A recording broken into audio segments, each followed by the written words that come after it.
रामकृष्ण हरी मंडळी, एकदा एका गावात मोठी पाण्याची विहीर होती. त्या विहिरीचं पाणी सगळ्या गावाला पिण्यासाठी वापरलं जायचं. एका रात्री 2 कुत्र्यांमध्ये भांडणं झाली आणि कठडा नसलेल्या त्या विहिरीमध्ये ती 2ही कुत्री पडली.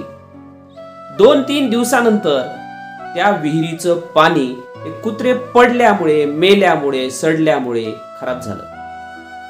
नळाला आलेलं पाणी दुर्गंधीयुक्त आहे, खराब आहे हे गावकऱ्यांच्या लक्षात आलं. मोठी सभा बैठक घेण्यात आली आणि त्या बैठकीत ते पाणी शुद्ध करण्यासाठी काय करावं म्हणून विचार विनिमय झाला. त्यात स्वतःला ज्ञानी म्हणवणाऱ्या एका सद्गृहस्थाने पर्याय सुचवला. त्याने सांगितलं की मी काशीहून आणलेलं पाणी आहे, माझ्यासोबत अनेकांनी ते आणलेलं आहे. त्या काशीहून आणलेल्या पाण्याने आपण ती विहीर शुद्ध करू. सगळ्यांचं ठरलं. आणलेलं सगळं काशीवरचं पाणी त्या विहिरीमध्ये ओतलं आणि सगळ्यांनी असा समज केला की आता विहिरीतलं पाणी शुद्ध झालं. दुसऱ्या दिवशी पुन्हा प्रत्येकाच्या घरी नळाने पाणी आलं त्या विहिरीचं. परंतु बघितलं तर जो समज केला होता पाणी शुद्ध झालं तसं काही झालं नाही, पाणी अशुद्धच राहिलं.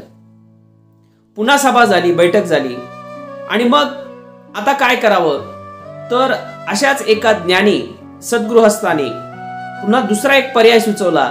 त्याने सांगितलं की आपण या विहिरीचं पाणी शुद्ध करण्यासाठी गावामध्ये सप्ताह करू, मोठा भंडारा करू. ठरलं.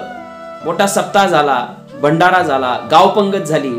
आता प्रत्येकाला वाटलं की एवढं सगळं केलं म्हणजे विहिरीचं पाणी आता शुद्ध झालं असेल. आणि पुन्हा सगळे निर्धास्त झाले. प्रत्येकाला वाटलं पाणी शुद्ध झालं. दुसऱ्या दिवशी पुन्हा नळाला पाणी आलं. पाण्यामध्ये कसलीही सुधारणा नव्हती, पाणी अशुद्धच होतं. मग आता काय करावं. पुन्हा बैठक झाली. त्या बैठकीमध्ये एक सात्विक संत होते. त्यांनी गावाला प्रश्न विचारला की अरे बाबांनो, हे पाणी अशुद्ध का झालं. तर गावकऱ्यांनी सांगितलं त्या पाण्यामध्ये 2 कुत्रे पडलेले आहेत. मग बाबांनी विचारलं तुम्ही ते 2 कुत्रे काढलेत का. गावाने सांगितलं नाही. बाबांनी सांगितलं जोपर्यंत तुम्ही ते 2 कुत्रे काढणार नाहीत तोपर्यंत इतर कितीही साधनं वापरली, कितीही तीर्थाचं पाणी टाकलं, कितीही सप्ते केले तरीही त्या विहिरीचं पाणी शुद्ध होणार नाही. तसं आपल्या अंतःकरणामधले काम, क्रोध, द्वेष हे कुत्रे जर काढायचे असतील तर केवळ तीर्थ करून, दान करून, सप्ते घालून होणार नाही. त्यासाठी चित्तशुद्धी करणं आवश्यक आहे. आणि चित्तशुद्धी करण्यासाठी परमात्मा पांडुरंगाचं तत्वज्ञान जे संतांनी आपल्याला सांगितलेलं आहे ते तत्वज्ञान आपल्या अंतःकरणामध्ये रुजवून त्यानुसार आचरण केलं तर चित्तशुद्धी होईल. जगद्गुरु संत तुकाराम महाराज म्हणतात,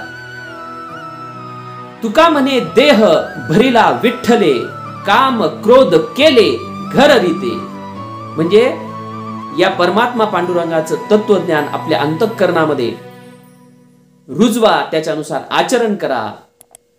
त्याच वेळी चित्तशुद्धी होईल आणि आपला परमार्थ सफल झाला असं म्हणता येईल. रामकृष्ण हरी.